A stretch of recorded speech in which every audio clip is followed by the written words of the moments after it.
A gun buyback that forced law-abiding citizens to surrender their firearms in a nationwide roundup and meltdown of all semi-automatic firearms and pump-action rifles and shotguns. 640,000 ordinary conventional firearms confiscated and destroyed. It was an absolute joke and a tragedy. I actually turned in 3 firearms, and it broke my heart. I mean, it was 40 years of collecting, and I can't say it any other way than that. I felt sick. I had to hand them in, because if I didn't, I was going to jail. There's no ifs or buts about that. By taking that gun away from me, they've stolen something from me. A right stolen by their government, promising safety in return for its gun bans. But now citizens know the frightening truth. The cost of lost liberty can be measured in the loss of life. It's become very, very obvious, even to Blind Freddy, that the expenditure of $500 million has done absolutely nothing to reduce crime. It certainly didn't do what the government touted it would do, which was to reduce crime. It hasn't done that at all. In fact, there's been more. This has been a lot of bull and hasn't really done much to help society and with its problems. Cold, hard facts the anti-gun forces can no longer escape. Armed robberies have skyrocketed, up 69%. Assaults involving guns rose 28%. Gun murders increased 19%. And a new phenomenon, home invasions jumped 21%. An increase politicians insist they can't explain because they're still trying to legally define what a home invasion is and what the penalty should be. Part of the difficulty is that there is no clear definition of home invasion in the law. Never cease to be amazed at the ingenuity of lawyers. If the politicians want a pay rise, boom, that's done in 20 minutes. But to define home invasion, what a joke. I have no trouble at all in defining what a home invasion is. I think if someone sets their foot inside your door uninvited, they are invading your home and your privacy. And victims who have survived home invasions don't need a definition. They've lived through hours of terror. Arthur Field was tied up, his hands and feet taped, his phone lines cut, while 2 robbers ransacked his house. And they jumped on me and knelt on my chest and grabbed me around the throat because I immediately started calling out, "Help."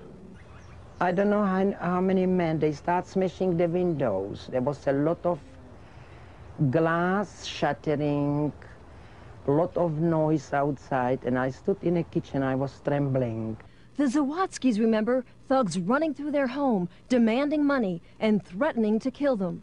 Mr. Zawadzki says if he had a firearm, the suspects never would have gotten away. Do you will stand, waiting till you get killed? Or you will defend yourself?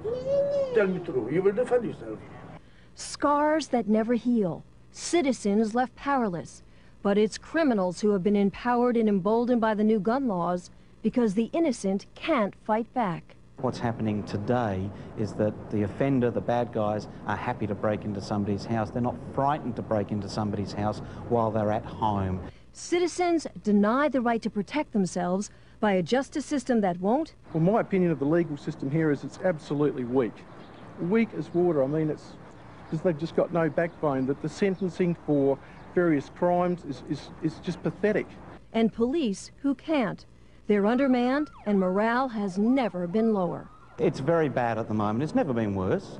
Since 1993, we've had a real decrease in over 230 sworn police officers in this state. These policemen have joined the job, policewomen have joined the job to go out and do it, and they can't even attend at breaks or assaults because there's no vehicle to even get them there. I mean, that's just absolutely ridiculous. Gun laws that have backfired.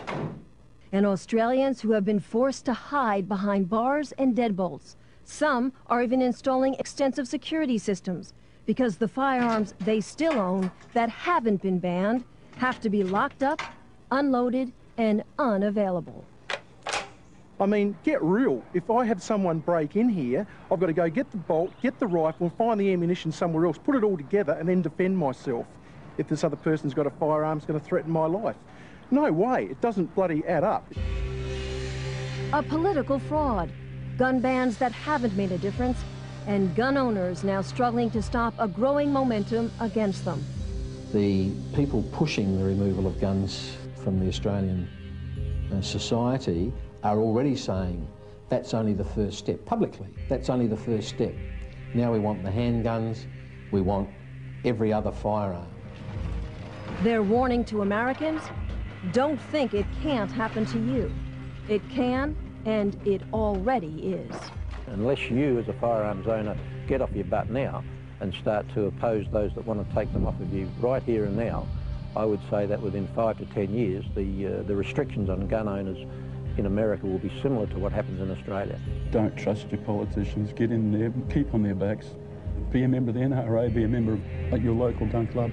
Be part of the NRA and never, ever, ever give up your freedoms, because that's, in the end, that's all you've got. If you think you have rights, tomorrow the government can take them away from you. I think the Americans have to be very, very careful, because, you know, their rights will be quickly eroded, as ours have, and we don't have a chance in hell of getting those rights back.